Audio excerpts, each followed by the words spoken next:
हरिओम तत्सत। अगले 10 मिनट में हम लोग आज प्रार्थना का अर्थ, प्रार्थना कितने तरह के होते हैं, प्रार्थना का दैनिक जीवन से लेकर के आध्यात्मिक जीवन में इसका क्या महत्व है, हर एक व्यक्ति को 24 घंटा में 24 मिनट प्रार्थना के लिए अवश्य ही अलग से समय निकालना चाहिए ही चाहिए। प्रार्थना आपके व्यक्तित्व के विकास में किस तरह से भूमिका निभाता है, आज हम लोग देखेंगे। हरिओम तत्सत। क्योंकि वह अनंत ब्रह्मांड के नायक परमपिता परमेश्वर की शरणागति, वस्तुतः प्रार्थना एक कोई भिक्षा नहीं है, बल्कि वह हमारा अधिकार है। प्रकृति से शक्ति अर्जन की एक वैज्ञानिक तरीका है। वेदों में कहा गया है कि ब्रह्म के जो है ऐश्वर्य जो हैं वह प्रार्थना से ही प्राप्त होते हैं। जीव के लिए जितने भी आवश्यक पदार्थ हैं सबकी याचना परमात्मा से ही करना चाहिए, क्योंकि अनंत ब्रह्मांड के नायक वही हैं, सृष्टि के पालक वही हैं और वही सबको सब कुछ देने वाले हैं। अन्यत्र कहीं कुछ मांगने से कोई फायदा नहीं है। प्रार्थना का तात्पर्य यदि सामान्य शब्दों में कहा जाए तो प्रार्थना मनुष्य के मन की समस्त विशृंखलित और अनेक दिशाओं में बहकने वाली प्रवृत्तियों को एक केंद्र पर एकाग्र करने वाले मानसिक व्यायाम है, मानसिक योग है। चित्त की समग्र भावनाओं को मन के केंद्र में एकत्र करने वाले, चित्त को दृढ़ करने की एक प्रणाली का नाम प्रार्थना है। अपनी इच्छाओं, अपनी भावनाओं, अनुभव, अभीष्ट लक्ष्य प्राप्त करने का क्षमता मनुष्य को प्रकृति की ओर से प्रार्थना के रूप में प्राप्त है। इस प्रकृति से, इस प्रकृति जन्य, प्रकृति के मालिक मायापति परमपिता परमात्मा से जो भी आप मांगेंगे वह मिलेगा। भगवत गीता के 17वें अध्याय में भी भगवान श्री कृष्ण कहते हैं कि जिसकी जैसी श्रद्धा होती है वह वैसा ही बन जाता है, या मैं उसको वैसा ही बना देता हूँ। इस प्रकार यह स्वमेव सिद्ध हो जाता है कि प्रार्थना कोई भिक्षा नहीं है, बल्कि प्रकृति से शक्ति अर्जन का एक तरीका है। प्रार्थना करने के लिए दीनहीन होने की जरूरत नहीं है, बल्कि सबल सक्षम होना महत्व रखता है। विनम्रता आवश्यक है। प्रार्थना परमात्मा के प्रति की गई एक आर्त पुकार है, जैसे द्रौपदी ने किया। चिरहरण के समय किसी ने साथ नहीं दिया, लेकिन कन्हैया ने साथ दिया, क्योंकि द्रौपदी का आर्त पुकार परमात्मा ने सुन लिया। चाहे वह मीरा की पुकार हो या प्रहलाद की पुकार हो, सभी जगह भगवान दौड़े चले आते हैं। जब भी हम प्रार्थना करते हैं, हर बार हमें अमृत की एक बूंद प्राप्त होती है, जो हमारी आत्मा को तृप्त कर देती है।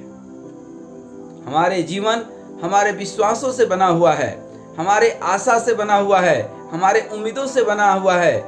यह सारा संसार, यह सारा जगत मन का ही खेल है। जैसा मन वैसा जीवन, जैसी सोच वैसी जीवन। प्रार्थना एक महान इच्छा, आशा, श्रद्धा और विश्वास है। यह तन, मन और वाणी तीनों का संगम है। तीनों अपने आराध्य देव की सेवा में एक रूप होते हैं। प्रार्थना करने वाले का रोम रोम प्रेम से पुलकित हो जाता है, जैसे कबीरदास के हुए, जैसे तुलसीदास के हुए। हितोपदेश में प्रार्थना को परिभाषित करते हुए कहा गया है कि स्वयं के दुर्गुणों का चिंतन और परमात्मा के उपकारों का स्मरण, कृतज्ञता का भाव तथा क्षमा, संतोष, ज्ञान धारणा, शुद्ध मन और मधुर वचन एक प्रार्थना है। प्रार्थना के स्वरूप को समझाते हुए कहा गया है कि प्रार्थना ईश्वर के बहाने अपने आप से ही की जाती है। ईश्वर सर्वव्यापी और परम दयालु हैं। उस हर किसी की आवश्यकता और इच्छा की जानकारी है, क्योंकि वह परम पिता है और परम दयालु होने के नाते हमारे हर मनोरथ पूरी भी करना चाहता है। लेकिन हम अपनी दरवाजा तो खोलें। वह तो रोज सुबह अमृत लेकर के कलश में अमृत भर कर लाते हैं कि उठो वत्स, लेकिन हम रजाई से निकलें, प्रार्थना का भाव पैदा करें, हम स्वीकार करें, दरवाजा खोलें, तब तो हम अमृत ले पाएंगे। कोई सामान्य स्तर का सामान्य दयालु पिता भी अपने बच्चों की इच्छा पूरी करने के लिए उत्सुक एवं तत्पर रहता है, फिर तो वह परम पिता है, परम दयालु होने के नाते हमारी आवश्यकता अवश्य ही जानता है। वह कहने पर भी हमारी बात जाने, हमारे नहीं कहने पर भी वह बात जाने, कहे या ना कहे जैसे भी हो, लेकिन वह सब कुछ जानता है। प्रार्थना करने पर ही कठिनाई को समझे, यह आवश्यक नहीं है। यह तो ईश्वर के स्तर को गिराने वाली बात हो गई। जब वह कीड़े मकोड़े और पशु पक्षियों को भी अनायास ही अयाचित आवश्यकता पूरी करता है, तब अपने परम प्रिय युवराज मनुष्य को जो है क्यों नहीं सहयोग करेगा। वस्तुतः प्रार्थना का अर्थ याचना नहीं है, दीनहीन होना नहीं है। हम अपने आप को दीनहीन बना लेते हैं कि हम पापी हैं, हमने बहुत पाप किए हैं। नहीं नहीं नहीं नहीं नहीं, हम क्या किए हैं इससे मतलब नहीं है। अभी हम वर्तमान में कितनी विनम्रता के साथ परमात्मा को याद कर रहे हैं, ये महत्व है। याचना अपने आप में हेय है, क्योंकि वही दीनता, वही असमर्थता, पारावलंबन की प्रवृत्ति उसमें जुड़ी हुई है, जो आत्मा का गौरव बढ़ाती नहीं बल्कि घटाती है। चाहे व्यक्ति के सामने हाथ पसारा जाए या भगवान के सामने झोली फैलाई जाए, बात एक ही है। चाहे चोरी किसी मनुष्य के घर में की जाए, चाहे भगवान के घर मंदिर में, बुरी बात तो बुरी ही रहेगी। स्वावलंबन और स्वाभिमान को आघात पहुंचाने वाली प्रक्रिया, चाहे उसका नाम प्रार्थना ही क्यों न हो, मनुष्य जैसे समर्थ तत्व के लिए शोभा नहीं देता। अतः प्रार्थना हीनता नहीं है, प्रार्थना हमारा एक स्वभाव है, एक शक्ति जागरण का प्रतीक है। प्रार्थना का प्रयोजन आत्मा को ही परमात्मा का प्रतीक मानकर स्वयं को समझना है कि वह इसका पात्र बन करके आवश्यक विभूतियां उसे उसकी योग्यता के अनुरूप ही मिल सके। यह अपने मन की खुशामद है, मन को मनाना है, अपने आप को बुहारना है। आत्म जागरण से प्रार्थना द्वारा शक्तिपुंज, प्रार्थना से एक शक्तिपुंज जागृत करने का तरीका अपने गुण, कर्म, स्वभाव को प्रगति के पथ पर अग्रसर क्यों नहीं किया जा सकता है। यदि हम संभल जाए तो सारी दुनिया संभल जाए। हम निर्मल बने तो संसार की निर्मलता खिंचती हुई अपने पास चली जाए। अपनी समग्रता का विकास करने में तत्पर और उपलब्धियों का सदुपयोग करने में संलग्न हो जाए तो दीनहीन अभावग्रस्तों के पंक्ति में हमें क्यों बैठना पड़ेगा। फिर समर्थ और दानी देवताओं में अपना स्थान बनाएंगे। यह प्रार्थना का महत्व है। प्रार्थना के माध्यम से हम विश्वव्यापी महानता के साथ अपना घनिष्ठ संपर्क स्थापित करते हैं। आदर्श को भगवान की दिव्य अभिव्यक्ति के रूप में अनुभव करते हैं और उसके साथ जुड़ जाने की भाव विवलता को सजग करते हैं। हम अपने मनोभूमि में अज्ञान और आलस्य जो जड़ जमा ली है, उससे आत्मा की विस्मृति हो गई है। अपने स्वरूप को ही हम भूल गए हैं। जीवन में समव्याप्त इस उत्साह और कुंठा का निराकरण करने के लिए, अपने प्रसुप्त अंतःकरण को जगाने के लिए प्रार्थना की जाए।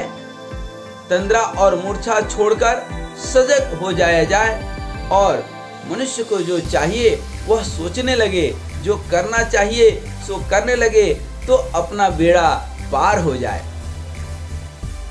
अंत ज्योति के एक किरण उग पड़े तो पग पग पर कठोर लगने की निमित्त बने हुए अंधकार से छुटकारा मिल जाए और शोक संताप मिटने के साथ हमारी सारी विडंबनाओं का आवृत्ति खत्म हो जाए। परमेश्वर यूं साक्षी, दृष्टा, नियामक, उत्पादक, संचालक और वह सब कुछ है जो हम सोच सकते हैं। भगवान श्री गीता में कहते हैं, मैं ही वह सब कुछ हूँ, मैं ही सब में हूँ, सब मुझ में है। पर उसका जिस अंश की हम उपासना प्रार्थना करते हैं वह सर्वात्मा, वह पवित्र आत्मा उसी रूप में हमारे सामने उपस्थित होता है। व्यक्तिगत परिधि की संकीर्ण रखने तथा पेट तथा प्रजनन के लिए सीमाबद्ध रखने वाली वासना, तृष्णा और मूढ़ता को ही तो माया कहते हैं। इस माया से जब हम बाहर निकल जाते हैं, इस भवबंधन से, मोह ममता से छुड़ाकर आत्म विस्तार के क्षेत्र को व्यापक जब हम बना लेते हैं, यही आत्म उद्धार है। इसी को आत्म साक्षात्कार कहते हैं। प्रार्थना में अपने उच्च स्तर से परमात्मा से यह प्रार्थना की जाती है कि वह अनुग्रह करे और प्रकाश की ऐसी किरण प्रदान करे जिससे सर्वत्र दिख पड़ने वाला अंधकार दिव्य प्रकाश रूप हो जाए। लघुता को विशालता से, वासना को उपासना से, तुच्छता को महानता में समर्पित कर देने की उत्कंठा का नाम ही प्रार्थना है। नर को नारायण, पुरुष को पुरुषोत्तम बनाने का संकल्प प्रार्थना कहलाता है। आत्मा को अद्भुत, युद्ध को बुद्ध में बदलने वाली, संकीर्णता को विशाल व्यापक बना करके परमात्मा के रूप में प्रकट करने वाली यह प्रार्थना ही है। प्रार्थना का प्रभाव दिख पड़ा नर पशु के स्तर से नीचा उठकर जब मनुष्य दैत्य और देवत्व की ओर अग्रसर होने लगे। दोनों ऑप्शन है, दोनों सुविधा है मनुष्य के पास, दैत्य बन जाए या देवता बन जाए। यह प्रार्थना यदि कर ले तो देवता बन जाए। आत्मसमर्पण को प्रार्थना का आवश्यक अंग माना गया है। ये प्रार्थना के गहराई में जब हम जा करके देखते हैं तो एक चमत्कार जैसा कुछ प्रतीक मालूम चलता है। किसी के होकर ही हम किसी से कुछ प्राप्त कर सकते हैं। अपने को समर्पण करना ही हम ईश्वर के प्रति समर्पित होने की व्यवस्था का एकमात्र तरीका है। शरणागति भक्ति का प्रधान लक्षण माना गया है। शरणागति को, ईश्वर प्रणिधान को। श्री रामचरितमानस में भी नौधा भक्ति का जो है व्याख्या किया गया है। भगवान को समर्पण करने की स्थिति में जीव क्या कहता है कि मैं उसी का हूँ, मैं तो तेरा ही हूँ। यह कहने पर उसी में इतना तन्मय हो जाता है, घुल मिल जाता है, जिस तरह से शक्कर पानी में घुल जाता है। अपने आप को विस्मरण ही कर बैठता है। जो अपने को परमात्मा का स्वरूप ही समझने लगता है तो वह कहता है, तो माहम, मैं ही तू हूँ, शिवोहम, मैं ही वह शिव हूँ, अहम ब्रह्मा अस्मि, मैं ही वह ब्रह्म हूँ। भगवान को अपने में और अपने को भगवान में समाया होने की अनुभूति कि जब इतनी प्रबलता उत्पन्न हो जाए कि उस कार्य रूप में परिणत किए बिना रहा ही न जा सके, तो समझना चाहिए कि समर्पण का भाव सचमुच सजग हो उठा है। ऐसे शरणागति व्यक्ति को प्रार्थना द्रुत गति में देवत्व की ओर अग्रसर करती है। जैसे मीरा की तीव्रता थी, गतिशीलता इतनी प्रभावकारी होती है कि भावना को अपनी समस्त दिव्यता समेत भक्त के चरणों में शरणागत होना पड़ता है ईश्वर को भी। तभी तो कहते हैं ना कि भक्त के बस में भगवान रहते हैं। यूं बड़ा तो भगवान ही है, पर जहां प्रार्थना, समर्पण और शरणागति की बात आती है, इस प्रक्रिया में तो भगवान छोटे हो जाते हैं और भक्त बड़ा हो जाता है। क्योंकि भगवान स्वयं कहते हैं कि हमसे बड़ा हमारा भक्त है। इसलिए भक्त को बड़ा और भगवान को छोटा माना जाए ऐसी कोई बात नहीं है, लेकिन प्रार्थना की शक्ति की बात हो रही है। हम यहाँ पर कई बार देख चुके हैं कि प्रार्थना की शक्ति इतनी होती है कि भक्त के इशारे पर भगवान नाचते हैं। किसी भी रूप में प्रार्थना का अर्थ अकर्मण्यता नहीं है। हम कर्म से विमुख होना नहीं कह रहे हैं। जो कार्य शरीर और मस्तिष्क के करने के हैं उनको पूरे उत्साह और पूरे शक्ति के साथ करना चाहिए। यदि ईश्वर आटा गूंथने न आएगा पर हमें प्रार्थना की शक्ति से आटा गूंथने की योग्यता जागृत अवश्य कर देगा। इसलिए हम कर्म से विमुख न हुए। करने योग्य कर्तव्य कर्म करते हुए हमारा भाव प्राकृतिक होनी चाहिए। परम पिता परमात्मा को प्राप्त करने का भाव होना चाहिए। समर्पण का भाव होना चाहिए। कर्ता का अभिमान नहीं होना चाहिए। जो भी कर्म करें हम ईश्वर को समर्पण करके करें। यही तो वस्तुतः प्रार्थना है। वस्तुतः प्रार्थना का प्रयोजन आत्मा को ही परमात्मा का प्रतीक मानकर स्वयं को समझना है। यही आत्म साक्षात्कार बन जाता है। लघुता को विशालता में, तुच्छता को महानता में समर्पित कर देने की उत्कंठा का नाम ही प्रार्थना है। मनोविज्ञान वेता कहते हैं कि अहंकार को खोकर समर्पण की नम्रता स्वीकार करना और उद्धत मनोविकारों को ठुकरा करके जो विषय वासना के तरफ मन भागता है उसको खींच करके परमेश्वर के नेतृत्व को स्वीकार करके उनका भजन करना, भाव विह्वल होना, यही प्रार्थना है। एक अंग्रेज कवि हुए टेनिसन, उन्होंने भी कहा है कि बिना प्रार्थना मनुष्य का जीवन पशु पक्षी के जैसा ही है। प्रार्थना जैसी महाशक्ति से कार्य न लेकर अपनी थोथी शान बढ़ा करके अहंकार में जीवन जी करके सचमुच मनुष्य जो है अंधकार और अहंकार में पड़ा रहता है। प्रभु के द्वार पर की गई आंतरिक प्रार्थना तत्काल फलवती होती है।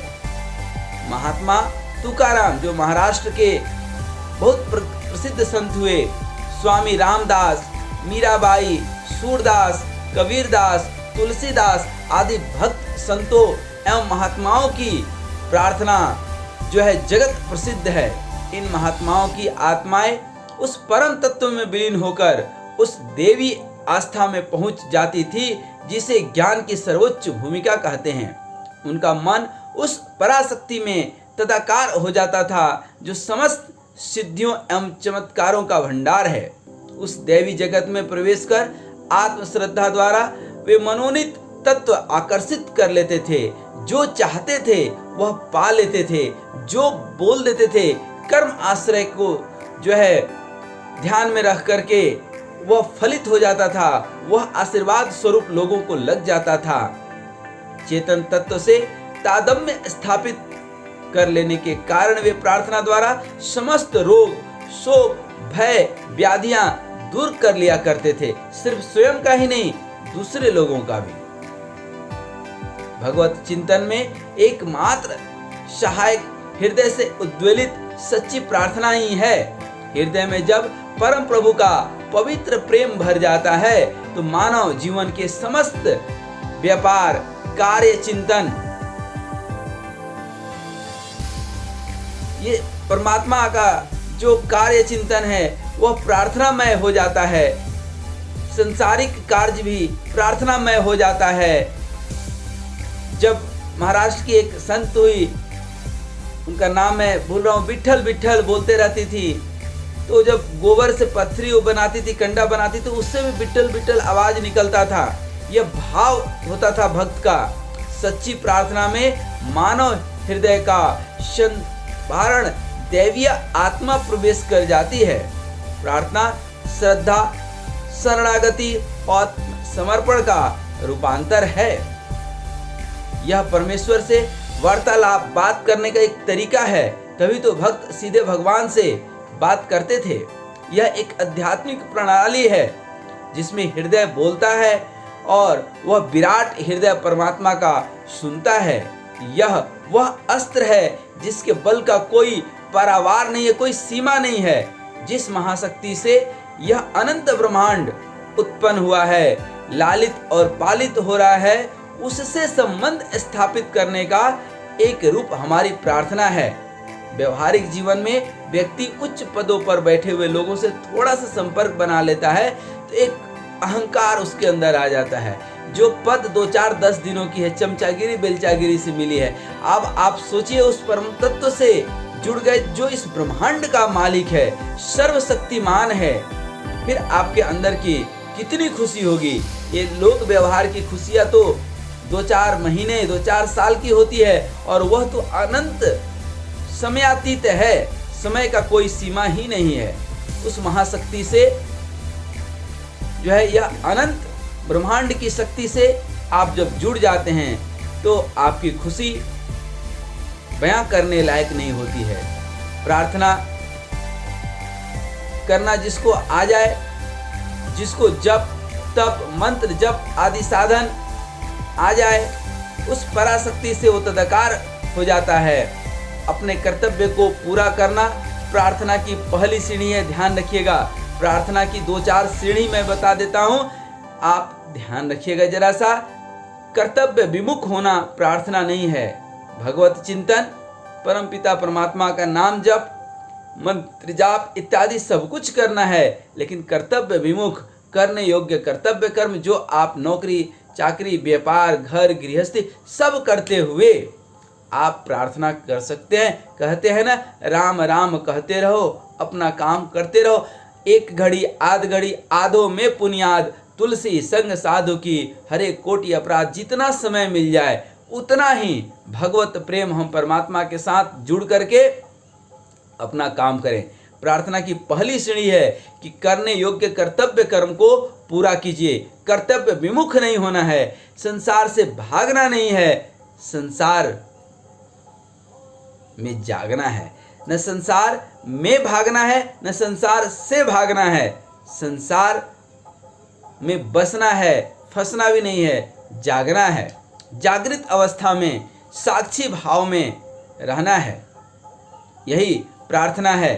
दूसरी सीढ़ी है कि कैसी भी विपत्ति आ जाए कायरों की तरह डरे नहीं, घबराए नहीं, बस प्रभु से प्रार्थना करें कि वह हमें इस विपत्ति का सामना करने के लिए साहस दे, धैर्य दे।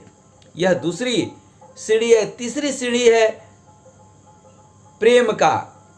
पोथी पढ़ी पढ़ी जगमुआ, पंडित भया न कोई, ढाई आखर प्रेम का, जो पढ़े सो। ये भक्ति मिलत है गला काटन से, जो भावे सो गला कटावे। ये प्रेम जो है ना, प्रेम गली अति साकरी, तामे दो न समाए। ये जो है प्रेम गली, ये जो प्रेम है, ये जो समर्पण का भाव है, यह जब जुड़ जाता है परमात्मा के साथ तो एकत्व की स्थिति बन जाती है।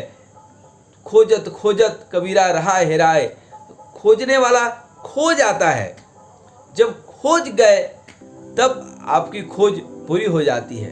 यह तीसरा दर्जा प्रेम का दिया गया है। ये प्रेम जिसका रोम रोम प्रेम से अनंत हो गया वही तो संत हो गया। ये प्रेम एक ऐसी चीज है कि प्रेम भाव के द्वारा परमात्मा के निकट पहुंच सकते हैं। वैसे वैसे आनंद अविरल स्रोत प्राप्त होता है। प्रेम में समर्पण और विनम्रता निहित है। मैथिली शरण गुप्त कहते हैं, हृदय नम्र नहीं होता जिस नमाज के साथ, ग्रहण नहीं करता प्रभु जो है उसका हाथ। गीता का गीत भी वह सर्वश्रेष्ठ गीत प्रार्थना भक्ति की ही संगीत है। भक्त परमानंद स्वरूप परमात्मा से प्रार्थना के सुकोमल तारों से ही संबंध जोड़ता है। इन संतों की प्रार्थनाओं में भक्ति का ही संगीत है। चाहे वह महाप्रभु चैतन्य के हृदय को टटोलिए, मीराबाई के हृदय को देखिए, वह हमेशा श्री कृष्ण के नाम उच्चारण करते करते और अश्रु धारा बह चलती है।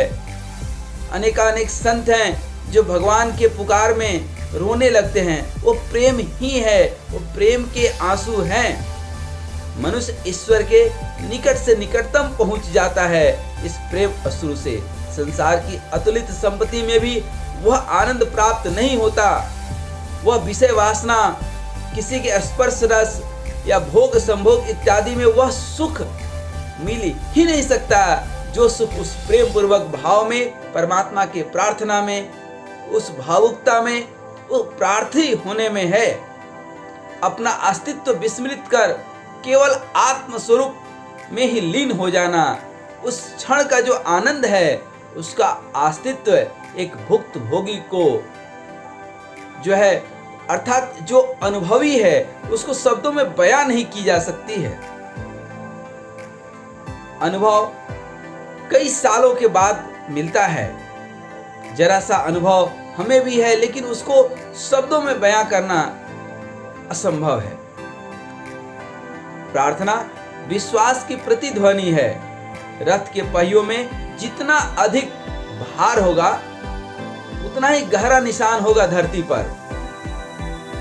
यदि वह कच्ची मिट्टी पे चल रही है तो वह छाया छोड़ते जाएगी, प्रति छाया छोड़ते जाएगी। प्रार्थना की रेखाएं लक्ष्य तक दौड़ी जाती है और मनोवांछित सफलता खींच लेती है। विश्वास जितना उत्कृष्ट होगा, परिणाम भी उतने ही प्रभावशाली होंगे। प्रार्थना आत्मा की आध्यात्मिक भूख है। जिस तरह शरीर की भूख अन्न से मिटती है, शरीर को शक्ति मिलती है अन्न से, उसी तरह आत्मा की आकुलता को हटाने और उसमें बल भरने के लिए, आत्म बल के लिए प्रार्थना, सत्य साधना, परमात्मा की ध्यान आराधना आवश्यक है। इससे अपनी आत्मा में परमात्मा का सूक्ष्म जो है दिव्य गुण झलकने लगते हैं। अपूर्व शक्ति का सदुपयोग आत्मबल संपन्न व्यक्ति कर सकते हैं। निष्ठापूर्वक की गई प्रार्थना कभी असफल नहीं हो सकती है। हाँ, समय लगता है। श्रद्धा विश्वास रूपिणो, श्रद्धा विश्वास और धैर्य, ये तीन तत्व हैं प्रार्थना के। प्रार्थना प्रणव और ईश्वरत्व का सुंदर समन्वय है। मानवीय प्रणव अपने आप में अधूरे हैं, क्योंकि पुरुषार्थ के साथ सहयोग भी अपेक्षित है। यदि सहयोग सिद्ध न हुए तो कामनाएं अपूर्ण ही रहती है। इसी तरह सहयोग मिले और प्रयत्न न करें तो काम नहीं चलता है। अर्थात प्रयत्न और संयोग, प्रकृति, भाग्य जहां मिलते हैं वहीं पर, अर्थात प्रयत्न और प्रार्थना दोनों का जहां मेल होता है वहीं पर सफलता मिलती है। सुखी और समुन्नत जीवन का यही आधार है कि हम क्रियाशील रहें और दैवीय विधान से सुसंबंध स्थापित करके प्रयास करें। क्योंकि देखा जाता है कि खूब मेहनत करने के बाद भी कई बार सफलता नहीं मिलती है, तो कहीं न कहीं हमारा वह दैवीय शक्ति से जुड़ाव नहीं था। धन की आकांक्षा हो या व्यवसाय हो, उद्योग हो, साथ ही इसके लिए अनुकूल परिस्थितियां भी चाहिए। जगह का मिलना, पूंजी लगाना, स्वामी भक्त, ईमानदार, जिम्मेदार, नौकर, कारोबार की सफलता इत्यादि, ये बहुत सारी बातों पर निर्भर करती है। ये प्रणव अर्थात प्रयत्न और संयोग का जहां मिलाप होता है वहां सुख होगा, वहीं सफलता होगी। और ये संयोग कैसे बनता है? प्रयत्न तो आप कर लेते हैं, लेकिन यह संयोग तो प्रार्थना से ही बनती है, जिसको नसीब आप बोल सकते हैं, भाग्य बोल सकते हैं। भाग्य बहुत बड़ी चीज होती है। आत्मशुद्धि का आह्वान भी प्रार्थना ही है। इससे मनुष्य के अंतःकरण में देवत्व का विकास होता है, विनम्रता आती है और सद्गुणों के प्रकाश में व्याकुल आत्मा का भय दूर होकर साहस बढ़ने लगता है। ऐसा महसूस होने लगता है जैसे कोई असाधारण शक्ति सदैव हमारे साथ रहती है। हम जब उससे अपनी रक्षा की याचना करते हैं, दुखों से परित्राण और अभावों की पूर्ति के लिए अपनी विनय प्रकट करते हैं, तो सद प्रभाव दिखलाई देता है और आत्मसंतोष का भाव पैदा होता है। असंतोष और दुख का भाव जी को तब परेशान करते हैं, इंसान को तब परेशान करते हैं जब तक वह क्षुद्र और संकीर्णता में ग्रस्त है। मतभेदों की नीति ही संपूर्ण अनर्थों की जड़ है। प्रार्थना इन परेशानियों से बचने की रामबाण औषधि है। भगवान की प्रार्थना से सारे भेदों को भूल जाने का आभास हो जाता है। सृष्टि के सारे जीवों के प्रति ममता आती है। इससे पाप की भावना का लोप हो जाता है। जब अपनी असमर्थता समझ लेते हैं और अपने जीवन की अधिकार परमात्मा को सौंप देते हैं, सौंप दिया जीवन प्रभु के हाथों में, जीत उसके हाथों में, हार उसके हाथों में, तो यही समर्पण का भाव प्रार्थना बन जाता है। परोपकाराय धर्मस्य मूलम, अपने दुर्गुणों का चिंतन और परमात्मा की कृतज्ञता का स्मरण रख करके यह समस्त ब्रह्मांड परमात्मा का है, एक परोपकार का भाव रखते हैं, इसी को प्रार्थना कहते हैं। प्रार्थना का निर्माण करने वाले अनेकानेक पृथक तत्व हैं।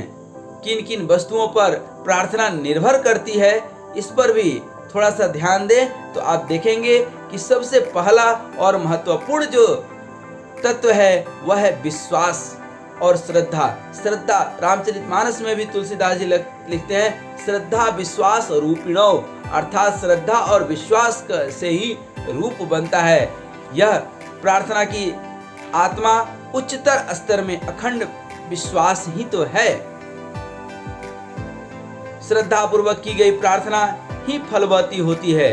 प्रार्थना में साधक का जीता जागता विश्वास होना अनिवार्य है। सारा संसार ब्रह्ममय है, सिया राम मैं सब जग जानी, करहूं जोरी जुग पानी। उस ब्रह्म का केंद्र मेरे मन अंतःकरण में वर्तमान है। मैं विश्व व्याप्त परमात्मा में संबंध रखता हूँ और प्रार्थना द्वारा उस संबंध को अधिक चमका देता हूँ। ऐसा विश्वास रखकर हमें प्रार्थना में प्रवृत्त होना चाहिए। प्रार्थना स्वतः कोई शक्ति नहीं होती है, किंतु विश्वास में वह महान शक्तिशाली मनोनीत फल प्रदान करने वाली बन जाती है। पहले अदृश्य शक्ति परमात्मा की अपार शक्ति में भरोसा करना चाहिए, पूर्ण विश्वास करना चाहिए, तभी प्रार्थना फलीभूत होती है। प्रार्थना की शक्ति विश्वास से उत्तेजित हो उठती है। मन, वचन तथा कर्म तीनों ही आत्म श्रद्धा से परिपूर्ण हो उठे। प्रत्येक अणु परमाणु साधक के विश्वास से रंजित हो उठे, तब ही उसे अभिष्ट फल की प्राप्ति होती है। प्रार्थना का मर्म है, प्रार्थना का रहस्य है विश्वास, जीता जागता विश्वास। प्रार्थना में श्रद्धा सबसे मूल्यवान तथ्य है।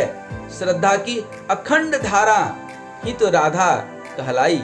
कृष्ण की राधा कौन है? जिसके हृदय में अखंड प्रेम की धारा है। रोम रोम में, कण कण में, अणु अणु में प्रेम को भर लो, तब प्रार्थना आरंभ करो। श्रद्धा प्रत्येक वस्तु की असीम आंतरिक शक्ति प्रचुरता से अनुप्राणित करती हुई अग्रसर होती है। श्रद्धा भाव के बिना समस्त वस्तुएं प्राणहीन, जीवनहीन, निरर्थक और व्यर्थ है। श्रद्धा से युक्त प्रार्थना बुद्धि की प्रधानता नहीं देती है, प्रत्युति इसे उच्चतर धारणा शक्ति की ओर बढ़ती है। दूसरा तत्व है प्रार्थना का एकाग्रता। प्रार्थना एक प्रकार का मानसिक योग है। यह एकाग्रता तथा ध्यान के नियमों पर कार्य करती है। जितनी ही प्रार्थना में एकाग्रता होगी, निष्ठा होगी और जितनी एक रस्ता से ध्यान लगाया जाएगा, उतना ही लाभ की आशा करनी चाहिए। एकाग्रता पर ऐसी अद्भुत मौन शक्ति है जो मन की समस्त शक्तियों को एक मध्य बिंदु पर केंद्रित कर देती है। सूर्य रश्मियां छिन्न भिन्न रहकर कुछ गर्मी उत्पन्न नहीं करती, किंतु शीशे के द्वारा लेंस लगा दिया जाए, एक केंद्र कर दिया जाए तो अद्भुत शक्ति देखने मिलती है, आग लग जाती है। गर्म होने की बात तो दूर। उसी तरह से ये मन का भी रहस्य है, एकाग्र मन। प्रार्थना पर, प्रार्थना के लक्ष्य पर मन की समस्त चित्त वृत्तियों को लगा देना, इधर उधर बिल्कुल विचलित ना होने देना, निरंतर उसी स्थान पर ध्येय पूर्वक, ध्येय धारणा जिसको बोलते हैं, दृढ़ता पूर्वक लगाए रखना। मन की एकाग्रता, जहां साधारण व्यक्ति किंग कर्तव्य विमूढ़ से खड़े रह जाते हैं, वही एकाग्र चित्त मन वाला साधक थोड़ी सी प्रार्थना के बल पर अद्भुत चमत्कारों का प्रदर्शन करता है। आप देखते होंगे कोई विद्यार्थी 5 घंटा पढ़ता है, उतना समझ नहीं पाता है, लेकिन कोई आधा घंटा पढ़े मन एकाग्र करके, उसको सब कुछ याद हो जाता है। स्वामी विवेकानंद एक बार जिस किताब को पढ़ लेते थे याद हो जाता था। श्री राम शर्मा आचार्य, ओशो, इस तरह के महान विभूति हैं जिनकी मन की एकाग्रता जो है उदाहरण स्वरूप है। तीसरा तत्व है प्रार्थना का सृजनात्मक ध्यान। प्रार्थना का में एकाग्रता ध्यान शक्ति की अभिवृद्धि है। महान पुरुष का निश्चित लक्षण उत्तम साधन ही है। ध्यान वह तत्व है जिसमें स्मृति का ताना बाना निर्मित होता है। यहाँ तक कि न्यूटन ने भी निर्देश किया है कि यदि विज्ञान की उन्नति का कोई रहस्य है तो वह है ध्यान, क्योंकि ध्यान से जो ज्ञान और विज्ञान प्राप्त होता है वही प्राकृतिक ज्ञान विज्ञान है। लेटसन भी लिखते हैं कि ध्यान की एकाग्रता शक्ति की प्रधान कुंजी है, मास्टर की है ध्यान। ध्यान के अभाव में प्रार्थना द्वारा कोई भी महान कार्य संपादन नहीं किया जा सकता है। अत्यंत पूर्ण इंद्रिय बोध, उत्तम धारणा शक्ति, सृजनात्मक कल्पना के बिना गंभीर ध्यान नहीं हो सकती है, और गंभीर ध्यान के बिना कुछ भी संपादन होना मुश्किल है। आज ध्यान अंतःकरण की मानसिक क्रिया हो चुकी है। इसमें केवल मन शांति की आवश्यकता है। यहाँ बाह्य आडंबरों की आवश्यकता नहीं है। ध्यान को अंदर हृदय से, यह दिखावा वाला कुछ है नहीं इसमें। चुपचाप ध्यान में संलग्न हो जाइए। दिन रात परम प्रभु का आलिंगन करते रहिए। भगवान के दिव्य मूर्ति, दिव्य आचरण, दिव्य चरण का ध्यान, अंतःकरण एक कमरे में बंद कर लीजिए स्वयं को, बाह्य जगत को विस्मृत कर दीजिए। वस्तुतः ऐसे दिव्य साक्षात्कार के समक्ष बाह्य जगत की स्मृति आ ही जाती है, लेकिन कैसे आ जाती है नहीं मालूम, लेकिन आ जाती है। उसको रोकना है, उससे लड़ना नहीं है, अपने को ध्यान देना है। कहाँ पर? परमपिता परमात्मा के जो है चरणों पर। ध्यान करते समय नेत्र बंद करना आवश्यक है। नेत्र मूंदने से यह प्रपंचमय विश्व अदृश्य हो जाता है।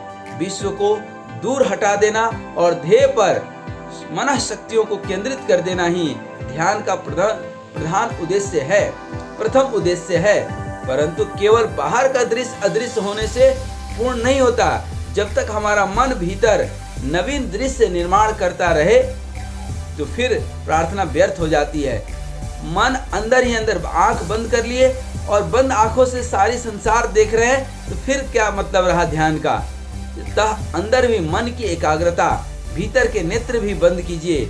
इस प्रकार जब स्थूल और सूक्ष्म दोनों जगत अदृश्य हो जाते हैं तभी तत्काल और तत्क्षण एकाग्रता हो जाती है। ध्यान करने की बहुत सारी विधि और उल्लेख बताए गए हैं, लेकिन इन सब का एक ही जो है लक्ष्य है कि ध्यानम निर्विषयम मनः, अर्थात मन को निर्विषय बनाना।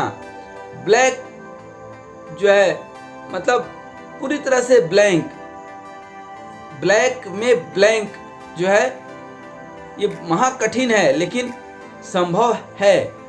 अर्जुन भी कृष्ण भगवान से पूछता है कि ये तो श्वास को रोकने जैसा है, तो कृष्ण भगवान ही बोलते हैं बिल्कुल है तो ऐसा ही, मगर अभ्यास से संभव है।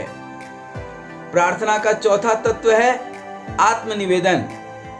यह अंतिम तत्व है लेकिन सबसे महत्वपूर्ण है। अत्यंत श्रद्धा पूर्वक प्रेम से आप अपना निवेदन प्रभु के दरबार में कीजिए। आपकी समस्त मनोकामनाएं तो पूर्ण होंगी ही होंगी। जहाँ कहीं भक्तों ने दीनता से प्रार्थना की है उस समय उनका अंतःकरण, उनका चित्त प्रभु में के प्रेम में सारा बोर हो गया। उस प्रशांत स्थिति में गदगद होकर उन्हें आत्म सुख की उपलब्धि हुई। एक भक्त का आत्मनिवेदन देखिए कि वह कहता है, हे दयामय प्रभु, मैं संसार में अत्यंत त्रसित हूँ, अत्यंत भयाकुल हूँ, अत्यंत व्याकुल हूँ। आपकी अपार दया से ही मेरे विचार आपके चरणों में खींचे चले आए हैं। मैं वह सौभाग्यशाली इंसान हूँ जिसके ऊपर आपने कृपा की मैं प्रार्थना कर पा रहा हूँ, क्योंकि ये सबसे कहाँ संभव है। मैं अत्यंत निर्बल हूँ, आप मुझे सब प्रकार का बल दीजिए, भक्ति में लगा लीजिए। गिड़गिड़ा करके प्रभु के प्रेम के लिए, भक्ति के लिए आत्मनिवेदन करना ही यह सर्वोत्तम प्रार्थना है। आपका आत्मनिवेदन आशा से भरा हो, उसमें उत्साह की उत्तेजना हो। आप यह समझें कि जो कुछ हम निवेदन कर रहे हैं वह हमें अवश्य प्राप्त होगा। आप जो कुछ निवेदन करेंगे वह अत्यंत प्रेम भाव से होना चाहिए। उत्तम तो यह है कि जो निवेदन किया गया हो वह सब प्राणियों के लिए हो, केवल अपने लिए जिया तो क्या जिया। दया धर्मस्य मूलम, सभी प्राणियों पर दया करते हुए सर्वे भवन्तु सुखिना सर्वे सन्तु निरामया। और उससे भी उत्तम है कि हम परमात्मा से कुछ मांगे ही ना सिवाय भक्ति के, क्योंकि परमात्मा तो परम पिता है। वह आपकी हर एक आवश्यकता को बहुत अच्छे से भली भांति जानता है। प्रार्थना तो यह व्यक्तिगत चीज है, लेकिन फिर भी कई बार कई तरह के प्रार्थना होते हैं, जैसे समूह प्रार्थना, सकाम समूह प्रार्थना, अर्थात समूह में जब हम प्रार्थना करते हैं। एक होता है निष्काम प्रार्थना, अर्थात कोई मनोकामना नहीं है। एक होता है सकाम प्रार्थना, जिसमें हमारी कुछ इच्छाएं रहती हैं। इसी के साथ एक होता है सामुदायिक प्रार्थना, जिसमें सबकी भलाई, सबकी प्रसन्नता ही सर्वोपरि होता है। वसुधैव कुटुंबकम का भाव लेकर के जब हम प्रार्थना करते हैं, जब हमारी दृष्टिकोण व्यापक होती है, इसको सामुदायिक प्रार्थना कहते हैं। एक आशावादी प्रार्थना भी होता है, मैं मूर्ख खलकामी, मैं मूर्ख, मैं पापी जो है, मुझे पाप पंख से निकालिए। वह बड़ी भूल करते हैं, वह निराशावादी प्रार्थना है। आप न पापी हैं न मूर्ख हैं। अरे आप प्रार्थना करने बैठे हैं, आप ज्ञानवान हैं, आप सौभाग्यवान हैं। अपने आप को दीनहीन मत समझिए, क्योंकि ये सबके ऊपर पूर्व जन्म के पाप से हरि चर्चा न सुहाए। पूर्व जन्म के पापी लोग को प्रभु की प्रार्थना तो दूर, प्रभु के नाम से भी जो है चिढ़ होती है। तो आप तो सौभाग्यशाली हैं। एक होता है स्वेच्छा स्वीकार प्रार्थना, अर्थात अपने स्वेच्छा से प्रार्थना कर रहे हैं, हमें कुछ नहीं चाहिए। एक होता है सिफारिशी प्रार्थना, निस्वार्थ भाव से दूसरों के लाभ के लिए, किसी के प्रगति के लिए, पिता पुत्र पत्नी पति इत्यादि एक दूसरे के लिए जब हम प्रार्थना करते हैं, इसको सिफारिशी प्रार्थना भी कहते हैं। प्रार्थना के रूप में दो रूप जो है बहुत महत्वपूर्ण है, आकर्षक और प्रवाहक प्रार्थना। जैसे कछुआ अपने अंडे के लिए कहता है, एक व्यक्ति दूसरे के लिए जो है कुछ पॉजिटिव थिंकिंग करता है, कुछ भगवत प्रार्थना करता है और दूसरे को फायदा होता है, उसको प्रवाहक बोलते हैं। आकर्षक जब व्यक्ति स्वयं के लिए करता है। आकर्षक प्रार्थना में परमात्मा से निसंकोच आवश्यक शक्ति की हम याचना करते हैं, अपने लिए वांछित शक्ति को अपने में पूर्णतः लबालब भरने की आकांक्षा रखते हैं और प्रेम से जो है अनुभव की अवस्था तक पहुंचते हैं।